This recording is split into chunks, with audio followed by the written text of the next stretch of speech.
আল্লাহ পাক বললেন ইসলামের মধ্যে ইসলামের উপরে দাখিল হয়ে যান, ইসলামের কোন আইন মানবে কোন আইন মানবে না এটা হতে পারে না। আল্লাহ পাক যা যা অর্ডার করেছেন তাই আমাদের মেনে থাকা দরকার আছে নাকি নাই? আল্লাহ বলেছে বান্দারে নামাজ পড়ো, এটা নামাজ পড়তেছি। আল্লাহ বলেছে বান্দা রোজা রাখছি, রোজা রাখতেছি। আল্লাহ বলছে বান্দারা যাকাত দাও, যাকাতের মালিক হলে পরে আমি যাকাত দিচ্ছি বা যাকাত আমরা দিব। আল্লাহ বলছে হজ তোমার যদি ফরজ হয় হজ তুমি করবা বা আমরা করতেছি। আল্লাহ পাক বলেন এই কথার মধ্যে আরো কিছু কথা আছে। আল্লাহ পাক কোরআনের মধ্যে বলেছেন আমি সুদ খাইতে নিষেধ করেছি, তোমরা খাইতে পারবে না। আমি ঘুষ খাইতে নিষেধ করেছি, সেটা তোমরা করতে পারবে না। অবৈধ হারাম কাজ আমি নিষেধ করেছি, সেটা তোমরা করতে পারবে না। বান্দা যদি ইসলামের এই কথাগুলি মানতে পারো তাহলে ইসলামের প্রতি তোমার আত্মবিশ্বাস মর্যাদা আছে। আর যদি ইসলামের প্রতি পরিপূর্ণ বিশ্বাস না হয় তাহলে তোমার ঈমান নাই, আমল নাই, তোমার কোনো কিছু কাজে আসবে না। এই জন্য আল্লাহ পাক সূরা আল বাকারার 228 আয়াতে আল্লাহ পাক বলেছেন হে মুমিন তোমরা পরিপূর্ণভাবে ইসলামের মধ্যে দাখিল করো। নামাজ যেমন নামাজ, রোজা যেমন ফরজ, আল্লাহ পাকের আরো আইন রয়েছে সেগুলো ফরজ। আল্লাহ পাকের প্রত্যেকটা বিধান ফরজ। এই বিধানগুলি আমরা যদি অমান্য করি তাহলে আল্লাহ পাক রব্বুল আলামিন আমাদেরকে কাফেরের খাতায় নাম লেখায় দেবে। নবীর যুগে আল্লাহ নবী সাল্লাল্লাহু আলাইহি ওয়াসাল্লাম তার জীবদ্দশার মধ্যে তিনি যে কথা তিনি বলেছেন, তিনি যা জানিয়ে দিয়েছেন আল্লাহর পক্ষ থেকে যা তিনি বলেছেন সাহাবায়ে কেরাম রাদিয়াল্লাহু তাআলা অক্ষর অক্ষরে পালন করেছেন। সুবহানাল্লাহ। সাহাবায়ে কেরাম রাদিয়াল্লাহু তাআলা আনহুম অক্ষর অক্ষরে পালন করেছিলেন। আল্লাহ পাকের হাবিব সাল্লাল্লাহু আলাইহি ওয়াসাল্লাম জীবদ্দশার মধ্যে যা কথা বলেছেন সাহাবায়ে কেরাম রাদিয়াল্লাহু তাআলা আনহুম প্রত্যেকটা কথা অক্ষর অক্ষরে পালন করেছেন। সুবহানাল্লাহ। তাহলে আমরা কি করি? খতিব সাহেব এই সপ্তাহে জুমার বয়ান করতেছি, তিনি বললেন আল্লাহর আইন কানুন প্রত্যেকটা মানার জন্য তিনি বললেন হ্যাঁ মুশরিকরা আল্লাহ বলেছে ইসলামের মধ্যে দাখিল হও, তোমরা ওইভাবে দাখিল হয়ে যাও। আপনারা মুসলিমরা আজকে জুমার দিন বয়ান শুনলাম, বয়ান শোনার পরে বাড়িতে গেলাম, এই জুমার বয়ান আর আমাদের কাজে আসে নাই, কাজে লাগে না। শুধু শুনতে পারবো, শুনলাম এক কান দিয়ে শুনলাম, এক কান দিয়ে বাইর করলাম। শয়তান বলে এ বেটা ওয়াজ শুনছো, এই ওয়াজ বাড়ি থেকে যাওয়া লাগবে না, যে ওয়াজ শুনছো এই ওয়াজ তোমার দেহের মধ্যে রাখবা, এই ওয়াজ মধ্যে মধ্যে রাখবা, এই ওয়াজ তোমার দেহের সীমা পর্যন্ত থাকবে, এই ওয়াজ হাজারের মধ্যে থাকবে, এই ওয়াজ বাড়ির মধ্যে যাওয়া যাবে না, এই ওয়াজ ঘরের মধ্যে যাওয়া যাবে না, এই ওয়াজ স্ত্রীর কাছে যাওয়া যাবে না, এই ওয়াজ মেয়ের কাছে যাওয়া যাবে না। কারণ এই ওয়াজ যদি স্ত্রীর কাছে যায়, এই ওয়াজ যদি মেয়ের কাছে যায়, এই ওয়াজ যদি বেনামাজের কাছে যায় তাহলে তারা তোমাকে বেশি পছন্দ করবে না। ইসলামের মধ্যে পরিপূর্ণ দাখিল যারা হয় অবশ্যই তারা 5 ওয়াক্ত নামাজ পড়বে, অবশ্যই বাধ্যতামূলক করতেই হবে। ইসলামের মধ্যে পরিপূর্ণ দাখিল হলে পরে সুদ আর খেতে পারবে না, একেবারে নিষিদ্ধ, সুদ খেতে পারবে না। ইসলামের মধ্যে পরিপূর্ণ দাখিল হলে পরে গোশ আর খেতে পারবে না। ইসলামের মধ্যে পরিপূর্ণ দাখিল হলে পরে পরের হক, আমার ভাইয়ের হক, বাবার ভাই, দাদার হক আনতে পারবে না। ইসলামের মধ্যে পরিপূর্ণ দাখিল হলে পরে আমি আমার মেয়েকে ঠকাতে পারবো না। ছেলের দিলাম মেয়ের দিলাম না, এটা হতে পারে না। ইসলাম বলে না ছেলেও তোমার থেকে পাও না, মেয়েও তোমার থেকে পাও না, এটা ইসলাম। এই জন্য তো আল্লাহ বলেছেন ইসলামের প্রতি পুরোপুরি দাখিল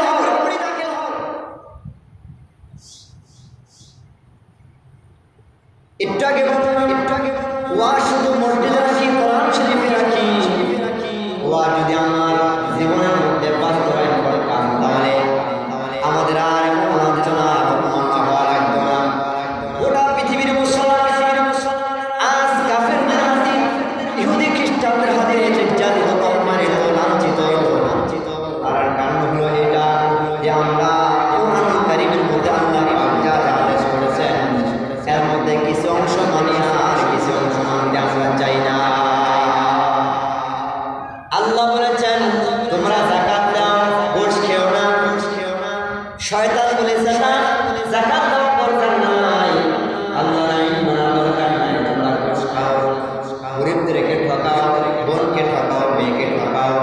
শয়তান আমাদেরকে প্রমাণনা দিয়া, ওয়াসওয়াসা দিয়া আল্লাহর আইনের বিরুদ্ধে, ইসলামের বিরুদ্ধে আমাদেরকে কাজে লাগায়। আজকে এই ফিলিস্তিনি মুসলমানদেরকে গাজা যেইভাবে অত্যাচারিত করতেছে, নির্যাতন করতেছে, জিন্দা জীবিত মানুষগুলাকে গুলি করে হত্যা করতেছে, বোমা মেরে তাদেরকে উড়িয়ে দিচ্ছে, তাদের দালান কোঠা সব বোমা মেরে ছাড়কার করে দিচ্ছে। আজকে মুসলমানরা বসে নাই। রাসূল সাল্লাল্লাহু আলাইহি ওয়াসাল্লাম হাদিসের মধ্যে বলেছেন, একজন মুসলমান আরেকজন মুসলমান ভাই, আল মুসলিম আল মুসলিম, একজন মুসলমান আরেকজন মুসলমান ভাই। খুব খেয়াল করেন, আমরা যদি ইসলামের প্রতি পরিপূর্ণতাকে হতাম, যেমন ভাবে নামাজ পড়তাম আল্লাহর বিধান, রোজা রাখতাম যেমন আল্লাহর বিধান, যাকাত দিতাম আল্লাহর বিধান, হজ করতাম আল্লাহর বিধান, সুদ খাইতাম না আল্লাহর বিধান, ঘুষ খাইতাম না আল্লাহর বিধান, পরের হক নষ্ট করতাম না আল্লাহর বিধান। পাশাপাশি আমার ভাই শুধু আমার আপন রক্তের ভাই না, গোটা পৃথিবীর মধ্যে যত ভাই আমার রয়েছে, আমার দ্বারা আমার ভাই কষ্ট পাও, এটা আমি চাই না। তাই নয়, আমার দ্বারা নয়, অন্য কোনো মানুষ আমার ভাইকে আঘাত করবে, আমার ভাইকে রক্তাক্ত করবে, আমার জীবনে এক ফোঁটা রক্ত থাকতে সেটা হতে পারে না। ফিলিস্তিনি মুসলমানদেরকে আক্রমণ করতেছে, আর আরব বিশ্বের কিছু কিছু মুনাফিক রাষ্ট্রের প্রধানরা তারাও মজা করতেছে। তারাও কি একটু প্রতিবাদ করলো না? আসল ঘটনা হচ্ছে তারাও যদিও ইসলামিক কান্ট্রি হয়ে থাকে, তারাও পরিপূর্ণ ইসলাম মানে না, তারাও পরিপূর্ণ ইসলাম মানে না, তো আধা ইসলাম মানে। তো আধা ইসলাম মানলে পরে কেমন হবে? যারা অর্ধেক ইসলাম মানে, অর্ধেক ইসলাম মানলে পরে তাদের সামনে মুসলমানদেরকে ধরে ধরে কুচিকাটা করবে, তারা কিছু বলতে পারে না, সাহস পাবে না, কারণ তারা ইহুদিদের কাছে, খ্রিস্টানদের কাছে, কাফেরদের সাথে তারা মাথা নষ্ট করতেছে। যে সমস্ত মুনাফিকরা কাফেরদের সঙ্গে মাথা করে, তারা এমন মুসলমান যারা আব্দুল্লাহ বিন উবাইয়ের মতো, তারা আবু লাহাব, আবু জাহেলের মতো, তারা পরিপূর্ণ ঈমানদার এখনো হতে পারে নাই। আমার ভাইয়ের, আমার বন্ধুগণ, রাসূল সাল্লাল্লাহু আলাইহি ওয়াসাল্লাম হাদিসের মধ্যে বলেছেন, আল মুসলিমু মান সালিমাল মুসলিমুনা মিন লিসানি ওয়া ইয়াদি। খাঁটি মুসলমান ওই ব্যক্তি যাহার হাত ও মুখ হইতে অপর মুসলমান নিরাপদ থাকে। ওইটা বাদ দেন না, ওইটা তো অনেক দূরে, ঠিক না? মনে করে আপনার চোখে অনেক দূরে, কিন্তু যারা ঈমানদার মুসলমান তাদের বুক ফেটে যাচ্ছে, কলিজা ফেটে যাচ্ছে। কাছের দিয়ে ধরেন, আরেকটু কাছে সহজ করে দেয়, কাছের মধ্যে ধরেন। এমনও মুসলমান আছে যে তার ভাইকে অন্যজন মানতেছে, সে একটু কথা বলবে, এরকম ডাকাত আছে বলেন, তার আপন ভাইকে, মায়ের পেটের ভাইকে অন্যজন মারতেছে, আঘাত করতেছে, গালি দিতেছে, অথবা মামলা মোকদ্দমা করতেছে, তসতস করে দিচ্ছে। আপন মায়ের পেটের ভাই সে কিছু কথা বলতে পারতেছে না, কারণ সে দালাল। বলে সে কি দালাল? আপন বাবাকে আরেকটা ভাই, আমার আপন ভাই মনে করেন, আপন ভাই আমার বাবাকে মারতেছে, আমি কিছু বলতেছি না। আপন বাবাকে খাবার দেয় না, আমি কিছু বলতেছি না, কারণ আমি তো দালাল হয়ে গেছি। কথা বলেন তো, এমন দালাল সমাজে আছে না নাই? রাসূল সাল্লাল্লাহু আলাইহি ওয়াসাল্লাম বলেছেন, খবরদার এই সমস্ত নোংরামি কাজ কখনো তোমরা করতে পারবে না। তোমার ভাই, তোমার বোন এক দেহ এক আত্মা, তুমি যদি তাদের পক্ষে কথা না বলতে পারো, তাদের পক্ষে কাজ না করতে পারো, তাহলে তুমি ঈমানদার হতে পারবে না, তুমি মুসলমান নামদারি মুনাফিক হয়ে গেছো।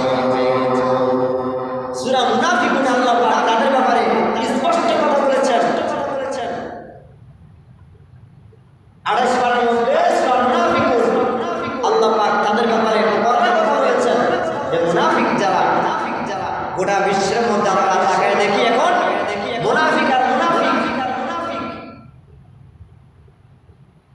আপনি দেখেন এই যে ইসরায়েলি মানুষদেরকে মারতেছে, ইসরায়েলেরা যে ফিলিস্তিনিদেরকে আক্রমণ করতেছে, মারতেছে, ছোট্ট ছোট্ট বাচ্চা, তাদের কি মায়ার চোখ লাগে না? কিভাবে হামলা করতেছে, কিভাবে মারতেছে, ড্রোন দিয়ে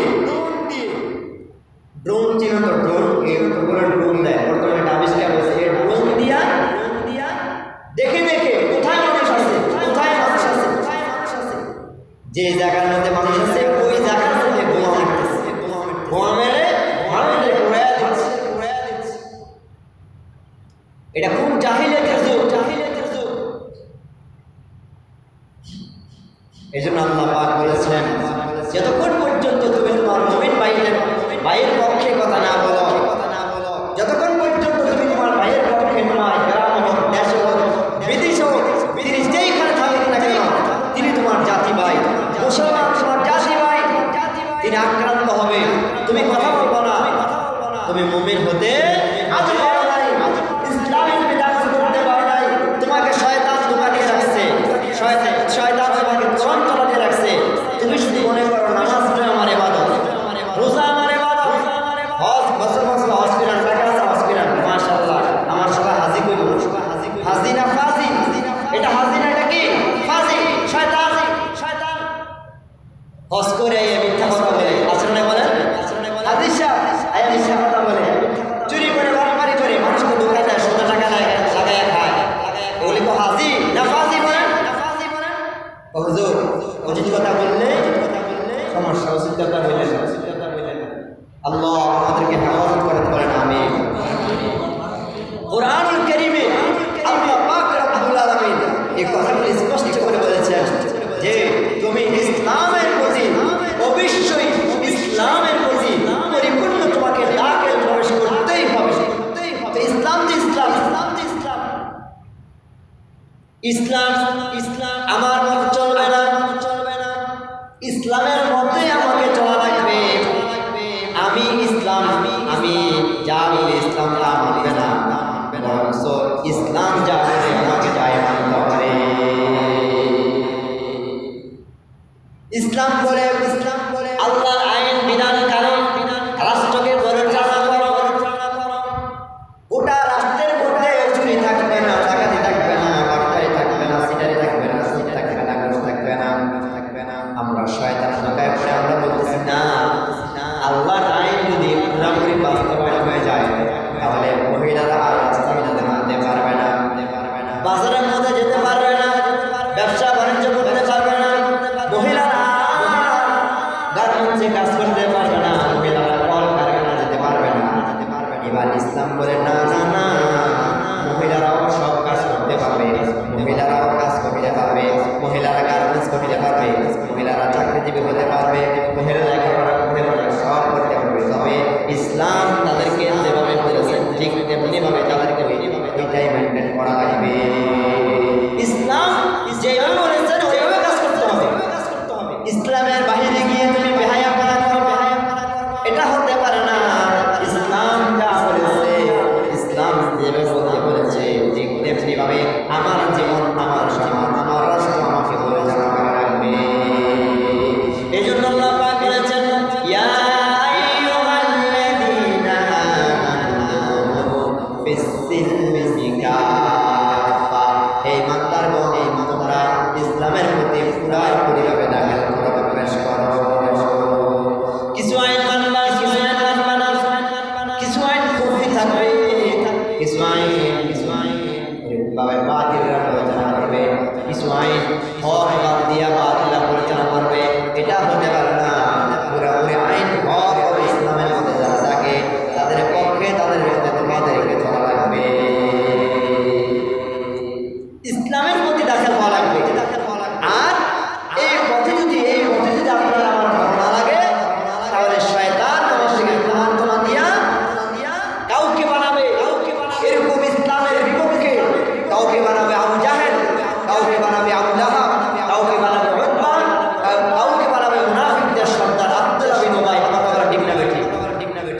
কোন পথে না থাকলে? এই পথে না থাকলে, কোরআনের পথে না থাকলে। এজন্য কোরআনের পথে, ইসলামের পথে যদি আমরা থাকি, তাহলে আমাদের মন মেজাজ অবশ্যই ইসলামের পথে থাকবে। তাহলে নামাজ পড়তে যেমন ভালো লাগবে, রোজা রাখতে যেমন ভালো লাগবে, দাঁড়িয়ে রাখতে যেমন ভালো লাগবে, মহিলারা পর্দা করতে যেমন ভালো লাগবে, এমনকি ইসলামী রাষ্ট্র পরিচালনা করতে যেমন আমাদের ভালো লাগবে ইনশাআল্লাহ। আর যদি শুধু খালি অর্ধেক ইসলাম, তুমি নামাজে পড়ো, অর্ধেক ইসলাম, নামাজ পড়ো, রোজা রাখো, যাকাত দাও, বাস এই সীমাবদ্ধ থাকো, আর বাকি তোমার রাষ্ট্র চালাবে চোরেরা, তোমার রাষ্ট্র পরিচালনা করবে কমসোর ডালচোর, তোমার হক তারা মেরে দিবে। জিনারা রাষ্ট্র ক্ষমতা থাকবে, ওই চোরেরা কোনো মুসলমানদের গায়ে আঘাত করলে তোমরা জবাব দিতে পারবে না, কারণ ওরা দালাল হয়ে যাবে। এক দেশ থেকে আরেক দেশে যে তারা খায়, এই জন্য ওই দেশের বিরুদ্ধে কথা বলতে পারবে না। এই দেশের মধ্যে ইসরায়েলের পণ্য চলতেছে, আপনি আমি সবাই যদি সজাগ হয়ে যাই যে প্রত্যেকটা দোকানে দোকানে ইসরায়েলের কোনো পণ্য চলবে না, সাহস আছে বুকে? যদি সাহস থাকে, আজকে সাহস থেকে প্রত্যেককে বলে দেবেন যে কোনো দোকানের মধ্যে, ছোট হোক বড় হোক, যত দোকান আছে ইসরায়েলি কোনো পণ্য চলবে না। মুসলমানদের দোকানের মধ্যে ইসরায়েলি পণ্য চলবে না। আর আপনি যদি অর্ধেক ইসলাম বানান, তো ইসরায়েলি পণ্যও চলবে, দোকানের মধ্যে গান বাজনাও চলবে, দোকানের মধ্যে লেনদেনও খারাপ হবে, ওজনে কম দেবে, খাদ্যে ভেজাল দেবে। শুধু অর্ধেক ইসলাম মানেন। এখন আপনার সিদ্ধান্ত, আপনি কি অর্ধেক ইসলাম মানবেন না পুরো ইসলাম মানবেন? কথা বলেন, অর্ধেক ইসলাম না পুরো ইসলাম মানবেন?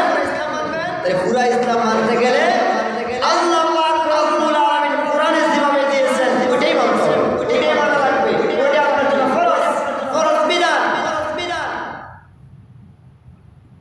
আর যদি মনে করেন শয়তানকে খুশি করবেন, শয়তানকে খুশি করবেন, তাহলে ইহুদি খ্রিস্টানেরা আপনার মাথার উপরে গরু রেখে তারা খাবে, আপনার মাথার উপরে লবণ রেখে তারা গরু খাবে, আপনি টেরও পাবেন না।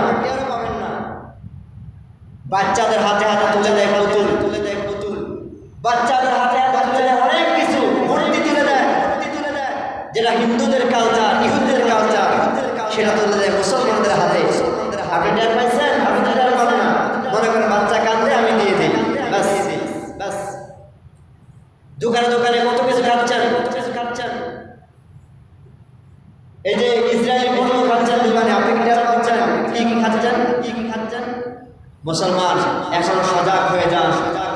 মুসলমান আল্লাহর আইনের পক্ষে পুরোপুরিভাবে দাখিল করেন।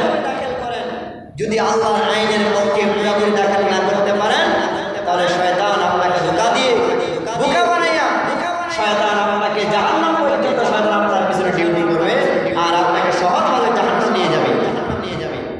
এজন্য মুমিন বান্দা বান্দিরা সকলের প্রতি আমার আহ্বান থাকবে, শয়তান যেন আমাদেরকে ধোঁকা দিতে না পারে, শয়তানের ধোঁকা থেকে বাঁচার জন্য আল্লাহর কাছে সাহায্য প্রার্থনা করে আমরা যেন আল্লাহর আইন এবং কানুন মানতে পারি। আমার সমাজ, আমার রাষ্ট্র, ইসলাম, আমার পারিবারিক জীবন, আমার সামাজিক জীবন, আমার রাজনৈতিক জীবন, আমার জিন্দিগির মধ্যে আমি কোনো চোরকে ভোট দিব না, আমি কোনো বাটপারকে ভোট দিব না, আমি কোনো সিটারকে ভোট দিব না, কম চোর, লাল চোর, টাকা চোর, তেল চোর, আমি তাদেরকে ভোট দিব না। আমার মূল্যবান আমানত এমন একটা ভোট আমি আমার আমানতটা এমন ব্যক্তিকে দিব, যে ব্যক্তিটা হবে সৎ হবে। সুবহানাল্লাহ। যে লোকটা সৎ, যার কাছে 1 টাকার বিনিময়ে 1 টাকায় মানুষকে বুঝাই দিবে, যার কাছে কম হবে মানুষকে বুঝাই দিবে, যার কাছে রিলিফের মাল হবে সাথে সাথে মানুষকে বুঝাই দিবে। সুবহানাল্লাহ। 1 টাকা তো দূরের কথা, 1 পয়সা অথবা একটা সুতা নিজে খাওয়ানোর পরিকল্পনা করবে না। এই জন্য আমাদের একটা স্লোগান আছে, আল্লাহর আইন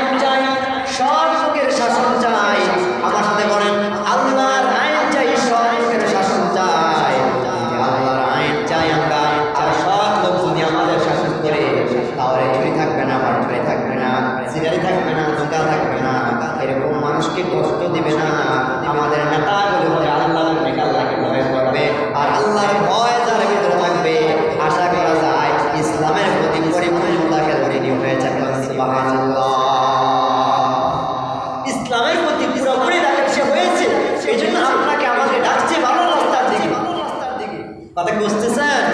আল্লাহ পাক যেন আমাদেরকে এই আয়াতের উপরে আমল করার, জিন্দেগি গঠন করার তৌফিক দান করেন। সবাই বলেন আমিন। আর আগামীকাল সারা বাংলাদেশ এত বড় মিছিল মনে হয় নাই।